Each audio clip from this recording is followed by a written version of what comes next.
So, welcome. Thank you. I remember meeting Senator Lowenthal way back when he was a young man, back in 1999.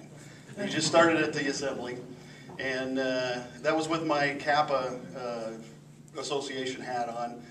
We spent a lot of time working on things. We actually did something, now this is some old history, but this was really memorable, I think. You know what I'm going to talk about, don't you? We at that time had an idea that if we could get the state of California to provide the cost share, or some of the cost share, of a federal navigation project. Remember, on the typical one, it's 65% federal, 35% local. And we thought, well, if we could follow a kind of the clean water grant model in the state of California, maybe that 35% could get split in half. The state would pay for half of that 35%, then the local could do that. That'd be a huge impact on the local sponsors. There had been an effort, and Alan had picked that up and carried it, fought hard for it. We were all behind him, and it died in a committee the first year. It got picked up again next year. Alan pushed hard on it, pushed, and lots of support, lots of letter writing, lots of trips to Sacramento, and Gray Davis vetoed it. But many bills. So that was kind of the third strike on that idea, but I got to say that where that was in, I think, 1999 and 2000, several years later, Prop 1B, they provided all those hundreds of millions of dollars and a couple of $1 billion here and there for port infrastructure, for port security funding, things like that. Those were really, the way we look at it in Kappa, that was a result of the start that you started with that. So you also worked on writing Prop 1B. Yes, you did. Exactly right. So it's a great pleasure for me to recognize you for this award. The Honoree of Merit has been something that's been a staple in the Maritime Leadership Symposium, as you know, because you helped create it also. And so you are very deserving of this whole award.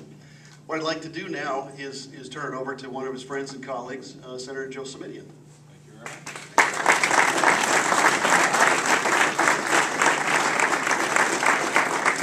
There are three kinds of members who are really well regarded here in the legislative process. There are the ones you like, there are the ones you respect, and then there's a very small group. Those are the ones you both like and respect. And if you talk to people in the Capitol about who is in that very small group, the first name that will come to mind is Alan Lowenthal's. Talk to his staff, talk to his colleagues, talk to the members of the public who come in and out of his office, and they have tremendous affection for him, and they should. He's a fundamentally decent human being, and there are too few of those in our process, as many of you have reason to know. But he's also an extraordinarily accomplished and effective legislator, and so he has earned, by virtue of his work in the now almost 14 years here in the legislature, the respect of everyone with whom he has worked in every role he has undertaken, and most particularly in the 5 years he spent as chair of the Senate Transportation and Housing Committee.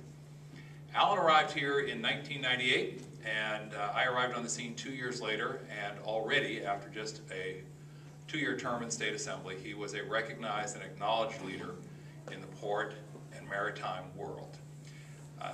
The members all know that there are issues that are, all due respect to all of you, a little obscure.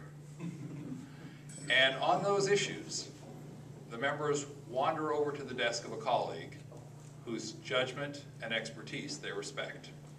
And on port and maritime issues, that has always been Alan. You will see when these bills come up, and I encourage you to watch on TV or from the gallery in the remaining months in Alan's tenure. When these bills come up, there'll be a kind of a casual stroll over towards the Lowenthal desk, and a member will lean over and engage Alan for just a moment to make sure that what they think is the right direction is in fact the right direction. And on these issues, there is no one whose judgment is more highly valued than Alan's. He has, I think, brought something that is very special about the way he does this work to your issues over the course of now 13 going on 14 years. It would be easy, given the challenges you face in the port world in particular, to pit labor versus business versus environment. And from day one, Alan has pulled all of those folks and a great many more around the same table to get to solutions that work for everyone. So as a result, 13, 14 years later, here in California, California ports are more competitive, cleaner, and putting more and more people to work under very difficult economic circumstances. There's no one I would rather be here for to present the 2012 Honoree of Merit Award to than my friend and my colleague, State Senator Alan Lowenthal.